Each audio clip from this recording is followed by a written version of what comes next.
Yes, that is everybody's favorite director. Well, இவர் வந்து ஒரு படத்தை இயக்குறாருன்னா படம் கண்டிப்பா ட்ரெண்ட் ஆகும். இவருடைய ஸ்பீச்சஸ் ட்ரெண்டிங்ல இருந்துகிட்டே இருக்கும். ஒரு அற்புதமான ஒரு டைரக்டர், நிறைய சக்சஸஸ் கொடுத்தாரு.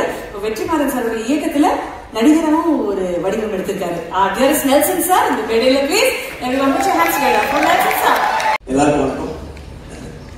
ரொம்ப பிளைண்டா இல்ல, நார்மலா ரொம்ப ஆடியன்ஸ் எதுவும் போனது இல்லை.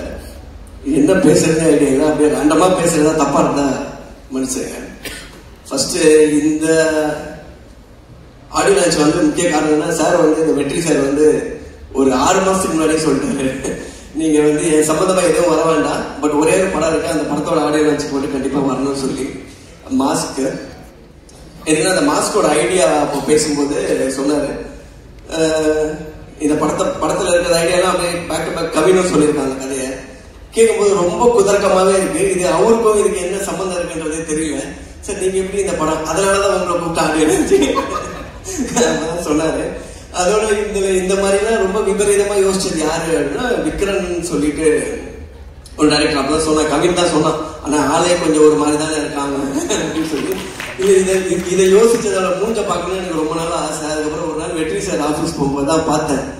வந்தா பார்த்தா எல்லாமே மேட்ச் ஆகுது, எல்லா கடையும் டோட்டலா பார்த்து நான் சொன்னேன், இதை அப்படியே எடுக்க முடியாது சார். எப்படி சார்னா, இல்ல சிலதெல்லாம் கொஞ்சம் கம்மி பண்ணி தான் எடுக்கணும், இவன் சொல்றதே இவ்வளவு இருக்கு, இவன் நிறைய சொன்னா அதெல்லாம் கண்ட்ரோல் பண்ணி கொஞ்சம் கட் பண்ணி தான் எடுக்கணும் அப்படின்னா, விக்ரமன் விக்ரமன் இந்த மாதிரி பயங்கரமா யோசிச்சது ஒரு பெரிய விஷயம்.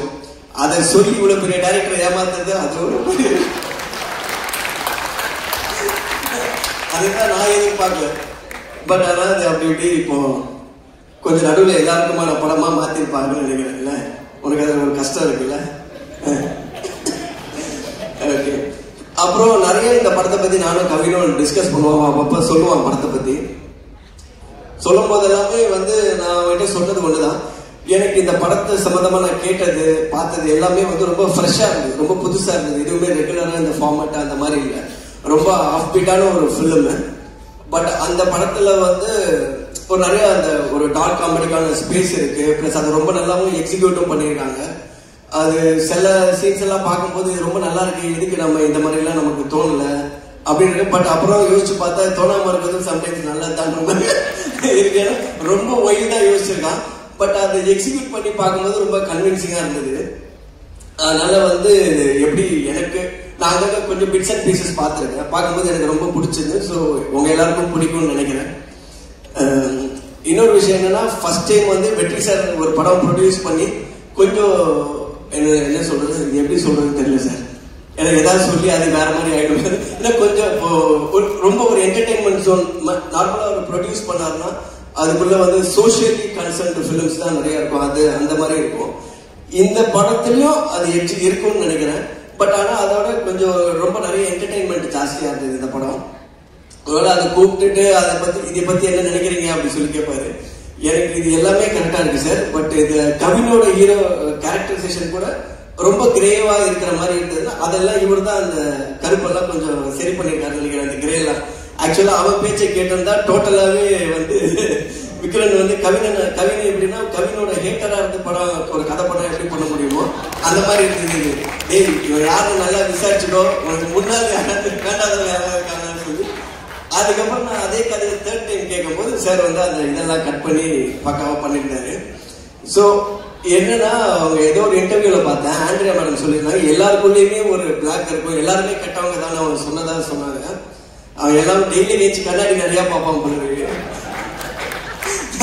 ஆக்சுவலி எல்லா கேரக்டரும் அப்படி. பட் என்னன்னா அதோட அந்த படத்துல இருக்க புதுசும் அதுதான் அதுல வந்து எனக்கு பிடிச்சதும் அதுதான். ஏன்னா நம்ம ஒரு படம்னா இவன் நல்லவன் கெட்டவன் இல்லாம அவங்க எல்லாருமே ஒரு பாரபட்சம் பார்க்காம எல்லாரும் மூஞ்சிலே அடிச்சிருக்காங்க அந்த மாதிரி. ஸோ இது வந்து ஒரு நியூ எக்ஸ்பீரியன்ஸா இருக்கு இந்த படம்.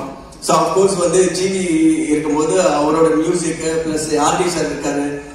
இப்ப இந்த படத்தோட நான் ட்ரெய்லர் பார்க்கும்போது வந்து எனக்கு தெரிஞ்சு கவின் நடிச்சு வந்த படங்கள்ல இப்போ ரீசெண்டா டெக்னிக்கலி ரொம்ப சவுண்டா இருக்கிற ஃபிலிம் வந்து இந்த படம் தான் என்னால ஃபீல் பண்ண முடிஞ்சது.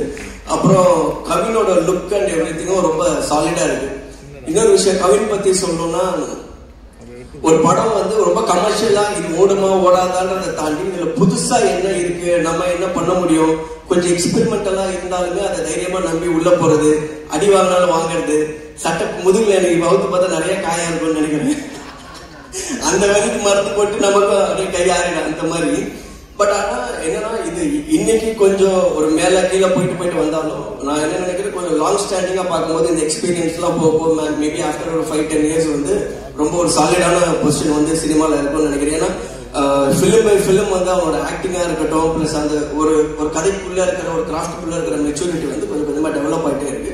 மேபி இன்னைக்கு எப்படி வேணா டிஸ்டன்ஸ் போன படங்களுக்கு மாதிரி எல்லாம் மாறலாம். பட் அந்த லாங் ரன் வந்து ரொம்ப long way to go. Kavin, all the best. And Andrea ma'am of course வந்து ரொம்ப எல்லாமே சேலஞ்சிங் கேரக்டர் எடுத்து போட்டு இதுலயே பயங்கரமான சேலஞ்ச் கொடுத்துருக்காருன்னு நினைக்கிறேன். All the best to you. And sir, Thanu sir, Kathiresan sir, எல்லாருக்கும் நன்றி. ரெட்டினோட போர்ஷன் மட்டும் நான் ஒரு 2-3 சீன் பார்த்தேன். ரொம்ப நல்லா இருந்தது ரெட்டின். ஆக்சுவலா நீங்க வந்து நடிக்கும்போது சில படத்துல கொஞ்சம் நீங்களாவே ஏதாவது பண்ணுவீங்கல்ல கிரியேட்டிவா,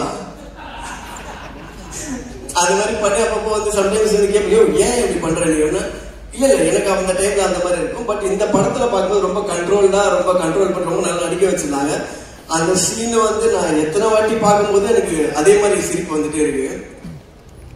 அதனால இதுக்கு இந்த படம் வச்சு இன்னும் ஒரு 3-4 படம் வந்துடும். அதோட அந்த 2-3 பேர் போட்டு தட்டு திருப்பி இன்னொரு படம் அப்படியே போயிட்டு இருக்கு. Anyway all the best. ஒரு டீமா வந்து இந்த படம் வந்து பெரிய சக்சஸ்ஃபுல்லா வரும் அப்படின்னு சொல்லி எனக்கு தோணுது. So all the best team. Thank you so much sir. Vijay Sethupathi sir, வணக்கம் சார். Thank you sir. ஒரு few questions உங்களையும். அர்ச்சனா, நல்லா இருக்கீங்களா? நீங்களும் இந்த படத்தில் நடிச்சிருக்கீங்க கேள்விப்பட்டேன். நீங்க வழக்கம் போல ரொம்ப நல்லா நடிச்சது. நான் கவின் கிட்ட கேட்டேன். ஏன்னா நான் டாக்டர்ல இவங்களோட ஒர்க் பண்ணும்போது நான் எதுவுமே சொல்லாம சீன் பேப்பர் மட்டும் கொடுத்துட்டு நான் வந்து சைலண்டா இருந்தது. இவங்க கிட்ட மட்டும், மீது எல்லாருக்கிட்டையும் போய் இப்படி பண்ணுங்க, ஏதாவது நிறைய இன்ஃபர்மேஷன் கொடுப்பேன். இவங்களுக்கு தான் எதுவும் சொல்ல மாட்டேன். ஸோ அவ்வளோ சீசனா நடிக்கிறாங்க. எனக்கு நான் தான் இன்னும் நீங்க நிறைய படம் பண்ணோம், நல்லா உங்களை சினிமால நிறைய யூஸ் பண்ணணும். Thank you sir, thank you so much. But அதனால இல்ல சார், இப்போ கொஞ்சம் அதிகமாவே கேட்பேன். ஹாப்பி ஆயிட்டேன். அந்த வகையில் சார், மாஸ்க் படத்தோட பேரு. இப்போ உங்க கையில ஒரு மாஸ்க் இருக்கு சார். இந்த மாஸ்க் போட்ட உடனே இந்த நபராக இருக்கிறதுல அட்வான்டேஜஸ் என்ன, டிஸ்அட்வான்டேஜ் என்ன அப்படின்னு ஒண்ணு சொல்ல போறீங்க சார். முதல்ல ஜிவி சார் வரைக்கும் சொல்றேன் சார். என்ன சார் ஒரு அட்வான்டேஜ் ஒரு டிஸ்அட்வான்டேஜ் தானே? ரெண்டுங்களா? நீங்க ஒண்ணு கேட்டா அவர் ஒண்ணு பேசிட்டு போயிடுவாரு. அது எல்லாம் செட் ஆயிடுச்சு. ஜிவி சாரோட மாஸ்க் போட்டுட்டீங்க சார். Advantage, disadvantage. ஜிவி சாரோட அட்வான்டேஜ் என்னன்னா வேலை எப்பவுமே இருந்துகிட்டே இருக்கும். பட் டிஸ்அட்வான்டேஜ் எல்லாத்துக்கும் அதை டெலிவர் பண்றீங்க. அஸ் ஹீரோவாகவும் சரி, மியூசிக்காவும் சரி. இப்ப நம்ம வந்து ஒரு வருஷத்துக்கு ஒரு 2 படம் நடிக்கிற, ஒரு 2 படம் மியூசிக் போடுறோம்னா பண்ணலாம். அவர் பண்ற நம்பர் ஆஃப் ஃபிலிம்ஸ் இருக்குல்ல, ஆனா ஆக்டராகவும் சரி, மியூசிக் டைரக்டராகவும் சரி, அதுக்கு வந்து ஒரு ஆவரேஜா டெலிவர் பண்றதே ரொம்ப கஷ்டம். அதுதான் வந்து அதுக்கான ஒரு எஃபர்ட் இல்லாம அந்த இடம் அது பண்ணவே முடியாது. நான் நிறைய பேர் பார்க்க கேட்டு அவர் எப்படி இவ்வளவு படம் நடிக்கிறாரு, இவ்வளவு படம் மியூசிக் பண்றாரு. நீங்க பாத்தீங்க எல்லா படம். இப்ப நான் ரீசெண்டா அமரன் எல்லாம் பார்த்து ரொம்ப எக்ஸ்ட்ராடனரியா இருந்தது. ஸோ அப்போ ராஜ்குமார் கிட்டையும் கேட்டேன், எப்படி இவ்வளோ ஒர்க் பண்ணிட்டு. ஸோ அந்த டெலிவரி கொடுக்கறதோட எஃபர்ட் இருக்குல்ல, அது ரொம்ப கஷ்டம். அவ்வளவு வேலை பார்க்கறது தான் அதோட disadvantage. Super sir. Okay sir, இது வந்து நீங்க அவர் பர்செப்ஷன் சொல்றீங்க, நீங்க மாறிட்டீங்க ஜிவி சார், அந்த மாதிரி கேட்கறேன். அடுத்தது வெற்றிமாறன் சார். அவர் இருக்கிற பேரை கெடுக்கணும். சரி சார், அப்ப எப்படி போயிடலாம் சார்? வெற்றிமாறன் சாரா நீங்க மாறிடுறீங்க. சரி சார், வெற்றிமாறன் சாரா இருக்கிறது அட்வான்டேஜ் என்ன, டிஸ்அட்வான்டேஜ் என்ன? வெற்றிமாறன் சாரா இருக்கிறது ஒண்ணு நான் பாத்துருக்கேன். அவர்கிட்ட அவர் பேசுற கண்டென்ட்டை பார்த்து 2 பேரும் சிரிச்சு பேசிட்டே இருப்போம். 5 நிமிஷத்துக்கு அப்புறம் தான் எனக்கு தெரியும் அவர் ஏதோ சோகத்தை சொல்லிட்டு இருக்காரு. இப்படி ஒரு கேரக்டர் நான் மீட் பண்ணதே இல்லை. அவர் வந்து சந்தோஷமாக பேச 2 பேருக்கு நேற்று கூட அப்படியே ஜாலி சார், இப்ப நீங்க சொல்றது ஏதோ கொஞ்சம் கஷ்டம் மாதிரி தெரியுது சார். அப்படி ஆமா சார், அப்படிதான் போயிட்டு இருக்கு நம்ம லைஃப். அடப்பாவி இதுக்கே எப்படி இருக்கா அந்த மாதிரி. சோ எனக்கு வந்து அவர் ஆச்சரியம். ஃபர்ஸ்ட்ல இருந்து நான் பார்க்கும்போது வெளியில பாக்குறதா சீரியஸா இருக்க மாதிரி தெரியுது. நானும் அப்படிதான் நினைச்சேன். உள்ள போனா அவர் ரொம்ப சீரியஸான பிரச்சனையே ரொம்ப ஜாலியா தான் பேசிட்டு இருப்பாரு. எப்பவுமே சீரியஸா பேசி வச்சு ரொம்ப பேசுறதே கம்மி தான். படம் தான் ரொம்ப டெட்லியா இருக்கும். அதை பார்த்து டிசைட் பண்றோம். பட் ஆல் அவர் அப்படியே டோட்டலா வேற. And the disadvantage of being Vetri sir? டிஸ்அட்வான்டேஜா? அவர் மாதிரி என்ன டிஸ்அட்வான்டேஜ் இருக்கு தெரியலையே. இது பதில் சொல்லாம இருக்கிறதா correct. Okay sir. Vijay Sethupathi sir. Vijay Sethupathi advantage என்னன்னா ரொம்ப சார் வந்து நான் பாக்குற வரைக்கும் அவருக்கு வந்து ஆக்டிங் வந்து ஒரு லெஃப்ட் ஹேண்ட் பண்ண நாளைக்கு நம்ம ஆக்டர் ஆகணும். நான் ரொம்ப வேற ஆங்கிள் தப்பா பேசிட்டு இருக்கணும். இல்ல பரவாயில்ல சார், ஏதோ ஒண்ணு சார் நீங்க ஏன் சார் நீங்க எப்படி பேசினாலும் ஓகேதான். இல்ல சார் அவரோட அதுதான் டிமாண்ட் ரொம்ப சார். அவருக்கு அட்வான்டேஜ் என்னன்னா ஆக்டரா இருந்ததுன்னா அவருக்கு ரொம்ப ஸ்கில் வந்து அப்படி லெஃப்ட் ஹேண்ட்ல வருது. அது ஒரு ரொம்ப எஃபர்ட்லெஸ்ஸா வர மாதிரி தான் இருக்கு. எப்பவுமே வந்து ஒரு ஆக்டர் இப்போ சொல்றேன், இப்போ கவிஞர் இப்போ நடிக்கிறோம்னா அதுக்கு ஒரு ஹோம்ஒர்க் இருக்கு, இப்படி பண்ணணும் அப்படி பண்ணணும். பட் அவரோட பெர்ஃபார்மன்ஸ் பார்க்கும்போது எனக்கு என்னைக்குமே அப்படி தோணுது இல்லை. அவர் வந்து சார் இப்படி திருப்பினா நடிப்பாரு, அப்படி திருப்பினா நார்மலா இருப்பாருன்ற மாதிரியே இருக்கும். ஸோ அந்த கிராஃப்ட் அவர் கிராஃப்ட் இருக்க கண்ட்ரோல் வந்து ஒரு மிகப்பெரிய அட்வான்டேஜா நான் அவருக்கு பாக்குறேன். நான் மாறினதை பத்தி நான் யோசிச்சேன். ஓகே, டிஸ்அட்வான்டேஜ் கேட்கல. இப்போ நீங்க கவினா மாறிடுவீங்க சார், என்ன சார் அட்வான்டேஜ்? கவினா மாறினா ஜாலி, நிறைய அட்வான்டேஜ். சரி சார், 2 சொல்லுங்க அப்போ. இல்ல ஒரு மாதிரி ஒரு கிளாமரான பையன், அதுக்கு மேல சொன்னா அவனும் மாட்டிப்பான் நானும் மாட்டிப்பேன். ஓகே சார், அது அட்வான்டேஜ். ஆண்ட்ரியா மேம் இருந்தா வந்து அட்வான்டேஜ் வந்து அவங்க பாட்டு, எனக்கு அவங்க பாடுறது ரொம்ப பிடிக்கும். ஸோ எதுவா இருந்தாலும் அப்படி இப்படி முன்ன பின்ன ஏதாவது எங்கேயாவது ஒரு சண்டை வர மாதிரி இருக்கு, பாட்டுனா கூட நார்மலா. Disadvantage sir? டிஸ்அட்வான்டேஜ் எது இருக்கிற மாதிரி தெரியலையே. இல்ல ஜெனியனாவே தெரியல. Okay, last and final sir. விக்ரம்னா? ஆமா சார். மேடம் ஃபுல்லாவே டிஸ்அட்வான்டேஜ். நான் விக்ரம்னு சொல்லி உள்ள போனாலே கால பின்னாடி விடாம. ஏன்னா அவன் இந்த ஆக்சுவல் ஒரிஜினல் கதையில அவன் யோசிச்சிருந்த சீக்வன்ஸ் எல்லாம் எனக்கு வந்து சொல்லியிருக்காங்க. நான் அதெல்லாம் கேட்டேன்.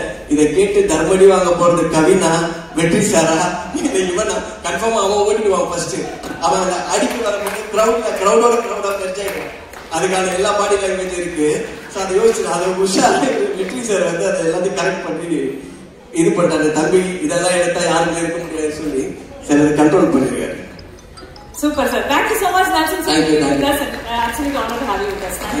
Thank you so much. All the best.